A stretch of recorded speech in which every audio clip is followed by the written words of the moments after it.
Bonjour à tous et à toutes, je suis ravie de vous retrouver aujourd'hui en vidéo pour vous présenter mes avis sur mes lectures que j'ai effectuées durant la troisième semaine du challenge février Tapal. Je vous en ai déjà parlé à plusieurs reprises, mais voilà, c'est un challenge organisé par Alex Pouquinan Prada et qui se tenait du coup sur le mois de février. Et du coup donc dans cette troisième semaine, je vais vous présenter du coup 7 lectures et il y en aura même un peu plus pour la dernière semaine. Tout d'abord, j'ai donc lu La Guerre des Trois Rois par Jean-Laurent Del Socorro et illustré par Marc Simonetti. C'est publié chez ActuSF dans leur collection Graphics, qui est la collection qu'ils ont lancée l'année dernière. J'avais participé au projet Ulule pour le lancement de cette nouvelle collection et du coup j'avais reçu les deux premiers titres, dont celui-ci. J'aime vraiment beaucoup ce que fait Jean-Laurent Del Socorro, dont j'ai lu en fait tous les titres parus, sauf celui qu'il a sorti vraiment en très jeunesse, mais sinon voilà, j'ai tout lu.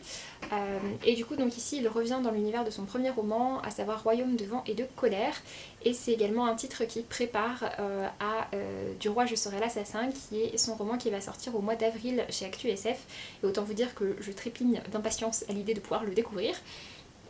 Mais voilà, donc du coup dans La Guerre des Trois Rois, ça se passe au moment des guerres de religion au royaume de France au XVIe siècle, et on a du coup trois prétendants différents à la couronne, enfin un roi je crois en titre, ou peut-être que c'est juste après le décès d'un roi et que du coup c'est celui qui vient d'hériter, je sais plus exactement, et puis donc deux autres familles qui peuvent effectivement prétendre au trône de France, et nous on va suivre une compagnie de mercenaires, et c'est la compagnie de mercenaires qui est dirigée par la mercenaire Axel, qui était déjà un personnage dans Royaume de vent et de colère, mais Royaume de vent et de colère se passait après, et Axel était devenue à ce moment-là une tenancière de bar et n'était plus mercenaire.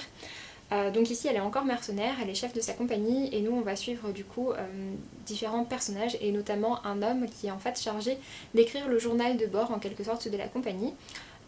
Et donc du coup c'est lui qu'on va voir raconter toutes ces histoires. Et puis il y a également un autre personnage qui on dit est très doué pour le dessin, et donc voilà, on nous explique en gros que c'est ce personnage là qui fait les dessins, et donc voilà, c'est la compagnie du chariot, d'où l'illustration que je viens de vous montrer. Il y a aussi quelques planches en couleur, ce qui est vraiment très chouette. Marc Simonetti, c'est un grand nom de l'illustration française et de l'illustration en général d'ailleurs, dont j'aime vraiment beaucoup le travail. C'est pas dans ce type de dessin que je le préfère, puisque je préfère quand il fait des dessins un petit peu plus lumineux, un peu plus colorés. Ici on est sur une ambiance qui est quand même très sombre, parce qu'il y a beaucoup de choses qui se passent un peu justement dans l'ombre, etc. Donc ça correspond bien. Mais voilà, en tout cas je suis très contente de l'avoir lu, et puis ça prépare donc vraiment très bien Du roi je serai l'assassin, que j'ai grand hâte de découvrir. Et le format était très sympa, enfin je trouvais que ça s'adaptait très bien du coup avec l'idée d'en faire un journal de bord. Donc voilà, du coup je lui ai mis la note de 16/20, je vous recommande la lecture, et je vous recommande de manière générale la lecture des romans de Jean-Laurent Del Socorro. Je pense que vous pouvez lire celui-ci sans avoir lu Royaume de vent et de colère, puisque de toute façon il se passe après. Ensuite, La Guerre des Trois Rois se passe avant l'autre.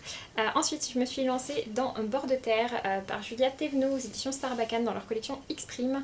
Je l'ai lu dans le cadre du PLIB, puisque je voulais savoir si j'allais, oui ou non, le mettre dans mes 5 finalistes. Je l'ai mis dans mes 5 finalistes parce que ça a été une merveilleuse lecture, mais malheureusement, il n'a pas été retenu dans les 5 finalistes. Pour ce qui est donc de l'histoire de Bord de terre, c'est l'histoire de deux enfants qui s'appellent Inès, qui a 12 ans, et de son grand frère qui s'appelle Tristan, qui est plus un grand adolescent, et ils sont en vacances ensemble dans un camping, et en fait ils vont voir apparaître quelque chose, et leur chien va se jeter dans ce quelque chose, et donc du coup ils vont suivre, ils savent pas très bien, ils pensent juste récupérer leur chien, et en fait ils vont en quelque sorte passer dans une faille et se retrouver dans un autre monde qui est donc Bord de terre. Comme ils viennent d'arriver à Bord de terre, on les appelle donc les débordés, donc ce sont les derniers débordés, et on va découvrir en fait, à travers les yeux d'Inès, on va découvrir tout l'univers de Bord de terre qu'ils découvrent. C'était vraiment un roman assez incroyable, c'est vraiment je trouve un ovni en littérature ado, c'est une écriture géniale. Alors c'est pas une écriture qui va forcément parler à tout le monde, puisque c'est un langage qui est assez oral, il y a beaucoup de jeux de mots, mais c'est vraiment extrêmement chouette. Les pages sont quand même bien remplies, mais ça se lit vraiment très bien. Le personnage d'Inès est vraiment très chouette, et son grand frère Tristan est un garçon qui est atteint d'un handicap, alors je sais plus si c'est dit exactement, mais en gros ça se rapproche de l'autisme, ou c'est de l'autisme si c'est dit, je me souviens plus. C'était très touchant de voir leur relation ensemble, et de les voir évoluer dans cet univers assez barré. C'est un univers qui laisse vraiment une grande place à l'imagination et également une grande place à la musique, puisque la musique est complètement interdite à bord de terre, puisqu'en fait tout ce qu'on chante a des pouvoirs, tout ce qu'on chante a un pouvoir, et que si on chante, je sais pas moi, si on chante il pleut, il mouille, c'est la fête à la grenouille, et bien il va se mettre à pleuvoir. Oui, mon exemple est absolument merveilleux, mais voilà, vous avez compris l'idée. Donc voilà, j'ai vraiment beaucoup aimé Bord de terre, je comprends les avis plus qu'excellents que j'ai pu voir dessus. Alors le style, comme je le dis, voilà, est un petit peu particulier, ça peut freiner certaines personnes, mais pour ma part, je trouvais que ça contribuait vraiment au charme. Ça m'a déstabilisée au début de ma lecture, mais ensuite j'ai trouvé que ça contribuait vraiment au charme de l'histoire. Et puis c'est un titre qui aborde vraiment de très nombreuses thématiques. Ça aborde beaucoup la thématique de l'oubli et de la révolte par rapport à la construction même de Bord de terre. Mais ça aborde également donc le handicap par rapport à Tristan. La relation entre Inès et Tristan est absolument géniale. Il n'y a pas ou très peu de romance dans l'histoire, et puis ça parle également un petit peu du genre, puisqu'Inès va être prise pendant très longtemps par les habitants de Bord de terre pour un garçon. Et du coup ça en parle un petit peu. C'est vraiment pas le sujet central du récit, hein, mais voilà, il y a quelques petites choses par rapport à ça également. Donc voilà, vraiment c'est un titre que j'ai beaucoup aimé, ça a été un petit coup de cœur pour moi, et vous l'aurez compris, c'est une lecture que je vous recommande très chaudement. Je lui ai mis la note de 19/20.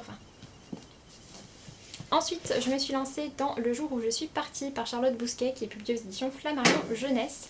J'aime beaucoup le travail de Charlotte Bousquet, je la suis depuis vraiment longtemps maintenant, et j'aime notamment beaucoup le féminisme qu'elle apporte dans ses récits, et également très souvent la diversité. Et du coup voilà, là on est en plein dans le thème du féminisme, puisqu'en fait on va suivre l'histoire d'une jeune fille qui s'appelle Tidir, qui est une grande adolescente, je crois qu'elle a 17 ans, quelque chose comme ça, qui vit au Maroc et qui en fait est promise à un avenir pas terrible. Et puis qui est vraiment extrêmement révoltée par ce qui est arrivé à sa meilleure amie, ce que je vous laisserai découvrir. Mais voilà, sa meilleure amie a subi des choses assez horribles, et Tidir est vraiment révoltée par ça. Et elle va entendre parler en fait de la journée du droit des femmes, et du fait qu'il y a du coup une marche qui s'organise à Marrakech. Non, elle vient d'un village à côté de Marrakech, ça s'organise à Rabat, et elle entend parler de ça, et elle décide en fait de partir, de tout plaquer chez elle, et d'aller jusqu'à cette marche. Elle sait pas très bien ce qui va se passer après, comment est-ce qu'elle va y aller, etc. Mais elle décide voilà, d'y aller, parce qu'elle sent qu'elle a besoin d'y aller, qu'elle a besoin de voir d'autres personnes qui, comme elle, se révoltent de la place des femmes, et notamment par rapport à certaines choses du côté des agressions sexuelles, du fait de marier les jeunes filles avec leurs agresseurs, etc. Et elle a envie qu'on en parle également, puisqu'elle est vraiment originaire d'un petit village, et que là-bas, il n'y a pas grand monde en fait qui se révolte contre ces traditions. Donc voilà, du coup elle va partir, et puis elle va faire la rencontre d'un autre jeune homme qui est un petit peu plus âgé, qui est français et qui est en voyage au Maroc à la recherche de quelque chose par rapport à une personne qui a beaucoup tenu, qui a beaucoup compté pour lui. Il n'y a pas spécialement d'histoire d'amour, enfin en tout cas c'est vraiment pas le sujet. C'est vraiment deux personnages juste qui vont grandir ensemble, qui vont s'entraider, qui vont lui il va vraiment ouvrir les yeux sur sa condition aussi à elle, sur la condition des jeunes filles en général. Et c'était vraiment très chouette, ça parle de pas mal de stéréotypes aussi. J'ai vraiment trouvé ça très bien. Alors après, je sais pas si... Je serais curieuse de savoir juste l'avis de personnes concernées. Charlotte Bousquet, c'est quelqu'un auquel je fais plutôt confiance de ce côté-là, mais voilà, juste pourrait être intéressant de voir un peu l'avis de personnes originaires du Maroc ou des pays voisins par rapport à tout ce qui est décrit. Mais voilà, en tout cas c'est un titre que j'ai vraiment bien apprécié. Par contre il est très court, et effectivement j'en aurais bien aimé un petit peu plus. C'est un peu comme je vous disais le souci dans ce genre de challenge où on enchaîne des livres courts. C'est pour ça d'ailleurs que j'ai pas vraiment lu que des livres courts au bout d'un moment. C'est que souvent j'ai quand même le sentiment que j'aimerais bien en avoir un peu plus, avoir quelque chose d'un peu plus creusé. Mais voilà, j'ai vraiment apprécié ma lecture, j'ai mis la note de 16/20. Et je l'ai fait traîner dans ma pile à lire beaucoup trop longtemps. Ensuite, je suis restée en fait un peu dans cet univers arabisant, on va dire. J'aurais peut-être mieux fait d'intercaler une autre lecture entre les deux, mais tant pis. Et du coup, je me suis lancée dans Rebelle du désert par Alwyn Hamilton, qui était sorti chez PKJ, et je crois qu'au moins les 2 premiers tomes sont disponibles en poche, peut-être le 3e aussi. Et donc là, c'est la version intégrale qui est sortie chez France Loisirs. Donc moi, pour l'instant, je n'ai lu que le premier tome, qui fait à peu près 300 pages, un petit 300 pages, ça se lit assez facilement. Je sais pas trop si je continuerai la suite, ça me ouais, ça me branche pas plus que ça. En fait, c'est un univers que j'ai trouvé très intéressant, mais après, ce qui se passait, l'histoire en elle-même m'a un peu moins convaincue. C'est un univers du coup qui mélange un côté oriental et une dimension un peu western avec des armes à feu, etc. Avec un combat avec différentes richesses, et puis il y a un grand sultan je crois qui est assez oppresseur, et il y a petit à petit une révolte qui commence à monter de princes rebelles, et nous on va suivre l'histoire de Amani qui est une jeune fille qui grandit dans un village. C'est un peu pareil au début, ça parle un peu de la place des femmes aussi puisque je crois qu'on veut la marier, enfin je sais plus exactement. Et elle décide en gros de prendre son destin en main, et Amani est très douée au tir. Et elle décide au tout début, une des premières scènes, elle participe à un à un concours de tir au pistolet, et elle va faire la rencontre d'un autre homme, et en fait elle va décider de le suivre dans ses aventures, et puis elle va découvrir pas mal de choses, et notamment tout l'aspect de la révolte, etc. Et également toute la mythologie imaginaire qui est développée dans le livre, puisqu'en gros on nous explique que certaines personnes ont des pouvoirs particuliers. Donc voilà, j'ai trouvé que l'univers était intéressant, tout ce qui était même autour de la magie, etc. Je trouvais ça plutôt bien, le mélange entre western et orient marchait bien. Par contre c'est vrai qu'il y a certains éléments que j'ai trouvé, enfin parfois je trouvais qu'il y avait certaines résolutions, certains plot twists qui étaient très rapides et qui étaient un peu faciles. À côté de ça il y a d'autres choses qui m'ont plutôt surprise. Donc voilà, c'était plutôt une bonne lecture. Après comme je craignais, c'est un titre que j'aurais plus apprécié il y a quelques années de ça. Et un peu moins maintenant parce que voilà, il y a certaines grosses ficelles que je vois un peu venir maintenant. Donc j'ai plutôt bien apprécié, je recommanderais plus à des gens qui ont peut-être un peu moins lu de young adult. Et puis il y a une romance qui est quand même assez présente, voilà. Et donc du coup j'ai mis la note de 14/20, c'est pour ça que j'ai plutôt bien apprécié ma lecture, mais ça m'a pas plus marqué que ça, et c'est pour ça que je suis pas trop sûre de continuer la suite, surtout que les 2 tomes suivants sont quand même vraiment plus longs. Celui-ci d'ailleurs c'était un service presse que j'avais reçu de la part de France Loisirs, et pour le coup par contre j'aime vraiment beaucoup ce qu'ils ont fait sur l'intégrale, et je la trouve vraiment très réussie. Ensuite je me suis lancée dans un titre graphique, et alors ça a été une merveilleuse découverte. De toute façon au mois de février, à part Bord de terre qui est l'exception, sinon toutes mes meilleures lectures ont été des titres graphiques, et vraiment j'ai découvert des choses super géniales. Je vous en ai parlé déjà de plusieurs dans les précédentes vidéos du mois de février. Mais cette fois-ci c'était encore une très très belle découverte, et il s'agit du coup de Grimoire Noir par Yana Bogach et Vera Grinty, c'est publié aux éditions Glénat, et vraiment c'était génial. C'est un titre qui se passe du coup dans un petit village c'est une histoire qui est très empreinte des procès de Salem. Et du coup dans ce village cette petite ville vraiment très très fermée sur elle-même, on nous explique en gros que les femmes principalement ne peuvent pas quitter cette ville, puisqu'en gros dans cette ville les femmes ont un pouvoir, mais du coup elles sont très très liées avec la ville, elles ne peuvent pas en partir. Et nous on va suivre l'histoire en fait d'un jeune garçon. C'est d'ailleurs quelque chose que j'ai vraiment bien apprécié dans ce récit, le fait qu'on suive un personnage masculin malgré tout cet univers très féminin finalement. Enfin, c'est assez particulier puisqu'en fait les femmes sont à la fois très craintes et en même temps elles ont des grands pouvoirs. Et d'un autre côté elles sont parfois jugées un peu comme des parias aussi, enfin voilà, c'est une société qui est très très ambivalente par rapport aux femmes. Et donc nous on suit l'histoire de Beauregard, donc Bucky, qui est très fasciné par justement les pouvoirs, qui aurait beaucoup aimé en avoir lui aussi. Et puis en fait la petite sœur de Bucky va disparaître, et du coup il y a une enquête qui va également être lancée. Donc voilà, il y a un mélange un peu d'enquête, de sorcellerie. Il va renouer avec une amie à lui qui s'appelle Chamomi, dont laquelle il était très proche quand ils étaient plus jeunes. Et tout ça sur un fond de dessin que je trouve absolument génial. C'est des dessins très en noir et gris et en couleur assez sépia. Il y a quelques touches de couleur, mais voilà, c'est des couleurs assez... un côté un peu sépia, et j'aime vraiment beaucoup les dessins, je les trouve super réussis. J'ai beaucoup aimé les personnages, comme je disais, j'ai beaucoup aimé le fait que ce soit ce personnage masculin très attachant et très ouvert d'esprit dans cet univers dans lequel finalement ce sont les femmes qui sont les plus intéressantes. Et puis vraiment c'était très très cool, j'ai beaucoup aimé les différentes relations. J'ai été très surprise par la fin, alors je sais pas, peut-être que certains avaient vu venir, mais alors moi clairement pas du tout. et c'était vraiment très cool. Et du coup donc c'est un format graphique, mais c'est un graphique assez long qui fait quelque chose comme 280 pages je crois. Donc vraiment c'est une histoire complète et assez détaillée avec des dessins à tomber par terre. Donc je vous recommande grandement. Je l'avais lu en format numérique sur un iPad, pas sur mon téléphone, en version plus grand, pour pouvoir un peu plus profiter des illustrations. Mais c'est vrai que c'est un titre que je pense acheter plutôt en occasion quand même, pour pouvoir l'avoir et pour pouvoir le relire, parce que j'ai vraiment beaucoup aimé. Et juste pour le plaisir de pouvoir feuilleter ces illustrations sublimes. Ensuite j'ai lu, et donc du coup celui-ci je lui ai mis la note de 18/20. Ensuite j'ai lu La couleur du lait par Neil Lation aux éditions 10-18. C'est un titre qui avait pas mal fait parler de lui. Pour le coup on est vraiment sur un titre court, il fait un peu moins de 200 pages.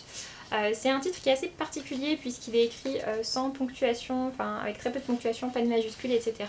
Mais c'est expliqué par l'histoire, puisqu'en fait on va suivre l'histoire de Marie qui est une jeune fille, une jeune adolescente. Ça se passe en 1830, elle a grandi dans une ferme avec ses sœurs et son père qui est assez méchant, sa mère qui est très effacée et son grand-père dont elle est très proche mais qui est vraiment âgé et assez handicapé maintenant. Et en fait Marie va être choisie, va être demandée en gros par le révérend du village pour venir chez lui, pour s'occuper de sa maison, pour aider leur bonne, leur gouvernante, notamment parce que la femme du révérend est très malade. Et donc du coup voilà, Marie va arriver là-bas en sachant donc que Marie débarque vraiment de sa ferme, qu'elle est complètement illettrée, donc elle arrive déjà dans un endroit qui est beaucoup plus élevé et dans lequel elle doit se faire à tous ses codes, même en tant que servante.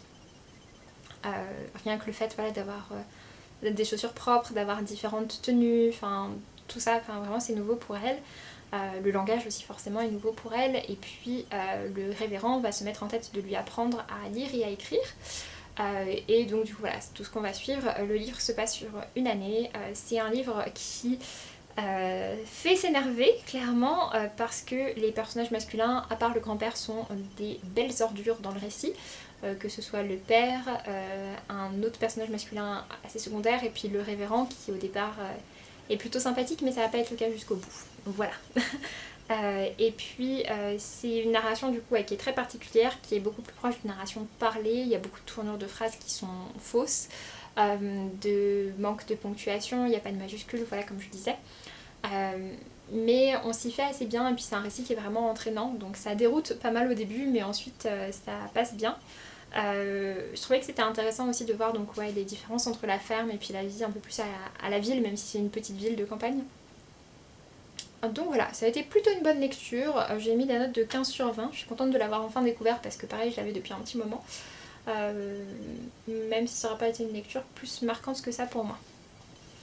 Et du coup pour terminer j'ai lu un autre graphique qui lui aussi aura été du coup une très bonne lecture. Et il s'agit de La sorcière du solstice par Molly Knox Ostertag, donc le troisième et dernier tome de la série Le garçon sorcière. Alors c'est le troisième et dernier tome, et clairement il pourrait y avoir d'autres aventures, et je les lirai avec plaisir s'il y en avait d'autres. Puisqu'en fait donc dans cette histoire, dans le premier tome on découvrait l'histoire de ce jeune homme qui s'appelle Aster, qui est un jeune garçon qui grandit dans une famille dans laquelle les hommes sont des métamorphes et les femmes sont des sorcières.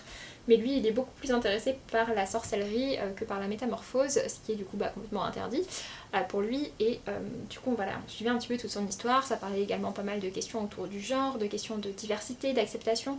Il y a un cast qui est extrêmement varié dans cette histoire et du coup à partir du deuxième tome on a ce personnage là qui est introduit. Donc Charlie c'est une jeune fille qui elle vit dans la ville à côté et qui n'a aucun pouvoir, qui ne connaissait pas du tout tout ça et qui va les découvrir à travers Aster parce qu'ils vont se rencontrer. Et donc elle c'est une jeune fille qui s'appelle je sais plus comment, Ariel, qui est une jeune fille en fait qui ne connaît pas sa famille, qui est passée de beaucoup de familles d'accueil en famille d'accueil et qui en fait a des pouvoirs, sauf qu'on nous explique dès le début dans ce récit que si tu as des pouvoirs et que tu ne les utilises pas et que tu n'apprends pas à t'en servir, ça peut devenir très dangereux. Et donc du coup elle va être un peu prise sous son aile par la famille d'Aster qui essaye de l'aider par rapport à ses pouvoirs, etc. Et donc là ils se rendent au solstice qui est une très grande fête qui a lieu tous les ans et qui est notamment un concours pour les jeunes métamorphes et les jeunes sorcières. Ça réunit toutes les différentes familles qui vivent dans le pays et voilà, c'est une grande fête. Et donc du coup ils vont s'y rendre. Et voilà, c'était vraiment très sympa. Je viens seulement de capter que c'était des mains. Mais voilà, c'était vraiment très chouette. C'est une série de manière générale, comme je vous disais, que je vous recommande chaudement, qui a beaucoup de diversité, beaucoup de messages très positifs d'acceptation. Les dessins sont hyper chouettes aussi. Voilà, on est sur un style graphique vraiment très coloré et qui me plaît beaucoup. Et du coup je lui ai mis la note de 18 sur 20, je crois que c'est la note que j'ai mis à chacun des 3 tomes. À chaque fois ça a été de très belles lectures. Sur ce, j'en ai donc fini avec ce point lecture, j'espère que ça vous aura plu. N'hésitez pas à me dire si je vous ai donné envie de découvrir certains de ces titres, puisque j'ai quand même fait de belles lectures, de belles découvertes, ou bien si vous en avez déjà lu certains d'entre eux, est-ce que vous en aviez pensé. Et puis donc pour ma part, je vous laisse et je vous dis à très bientôt pour une prochaine vidéo. Salut!